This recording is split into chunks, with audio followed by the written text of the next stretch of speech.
അപ്പോൾ നമ്മുടെ model exam ഇങ്ങ് അടുത്ത് വന്നു കഴിഞ്ഞിരിക്കുന്നു. അപ്പോൾ നിങ്ങളെല്ലാവരും മോഡൽ എക്സാമിൻ്റെ പഠനത്തിൻ്റെ ഒരു തീവ്രതയിലായിരിക്കും. അപ്പം അതിനിടയിലുള്ള ഒരു അപ്ഡേറ്റ് എന്താണെന്ന് ചോദിച്ചു കഴിഞ്ഞാൽ മോഡൽ എക്സാമിൻ്റെ ടൈം ടേബിളിൽ ചെറുതായിട്ടുള്ളൊരു മാറ്റങ്ങൾ വന്നിട്ടുണ്ട്.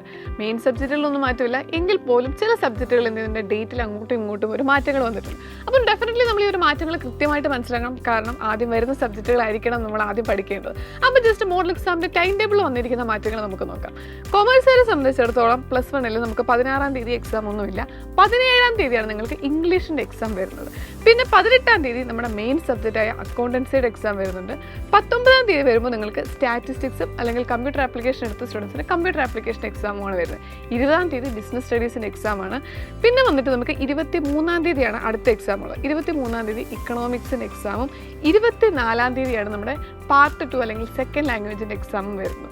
അപ്പം നേരത്തെ ഒരു ടൈം ടേബിൾ അനുസരിച്ച് 16-ാം തീയതി തുടങ്ങിയല്ലേ 17-ാം തീയതി തുടങ്ങിയിട്ട് 21-ന് അവസാനിക്കുമായിരുന്നെങ്കിൽ ഇപ്പം 24-നാണ് എക്സാം അവസാനിക്കുന്നത്.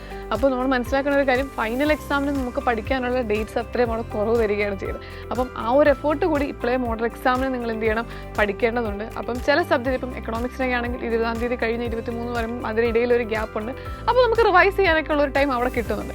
പക്ഷേ മറ്റ് സബ്ജക്റ്റുകൾ നോക്കുമ്പോൾ 18, 19, 20-ന് അടുത്താണ് നമുക്ക് അക്കൗണ്ടൻസിയും കമ്പ്യൂട്ടർ ആപ്ലിക്കേഷനോ സ്റ്റാറ്റിസ്റ്റിക്സും ബിസിനസ്സും വരുന്നത്. അപ്പം അങ്ങനെയുള്ള സബ്ജക്റ്റുകൾ നിങ്ങൾക്കൊരു ഫൈനലി, അതായത് ആ ലാസ്റ്റ് ഡേറ്റിൽ ഒന്ന് റിവൈസ് ചെയ്യാനുള്ള ഒരു ടൈം മാത്രമായിരിക്കും അവിടെ കിട്ടുന്നത്. അപ്പം ഇപ്പോൾ കിട്ടുന്ന സമയത്ത് നിങ്ങൾ എല്ലാ ചാപ്റ്റേഴ്സും ഈവൻ അതിൻ്റെ ക്വസ്റ്റ്യൻസ് പോലും പ്രാക്ടീസ് ചെയ്ത് സെറ്റായിരിക്കണം. ആ ഫൈനൽ ഡേയിൽ അല്ലെങ്കിൽ തലേ ദിവസം ജസ്റ്റ് ഒരു തവണ ഒന്നുകൂടെ വായിച്ചു നോക്കുക എന്നൊരു രീതിയിലുള്ള പഠനം ഈ ഒരു സമയത്ത് ചെയ്താൽ മാത്രമേ നമുക്ക് മോഡൽ എക്സാം നല്ല രീതിയിൽ എഴുതാൻ പറ്റുള്ളൂ.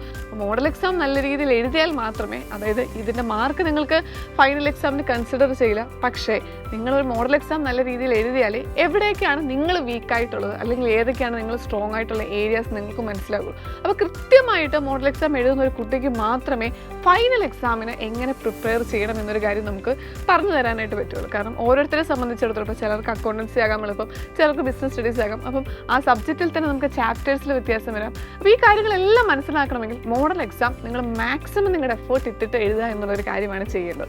അപ്പം ഈ ഒരു ടൈം കൃത്യമായിട്ട് എക്സാമിൻ്റെ ടൈം ടേബിൾ മനസ്സിൽ വെച്ചുകൊണ്ട് തന്നെ ഓരോ എക്സാമിനും പ്രയോറിറ്റീസ് കൊടുക്കുക, അല്ലെങ്കിൽ ഓരോ എക്സാമിന് എത്ര ഡേയ്സ് കൊടുക്കണം എന്നുള്ള കാര്യങ്ങൾ കൃത്യമായിട്ട് മനസ്സിലാക്കിയ ശേഷം നിങ്ങളുടെ പഠനം നല്ല രീതിയിൽ നടത്തുക. അപ്പോൾ മോഡൽ എക്സാം നമ്മൾ ഉഷാറാക്കാം. Wish all the very best.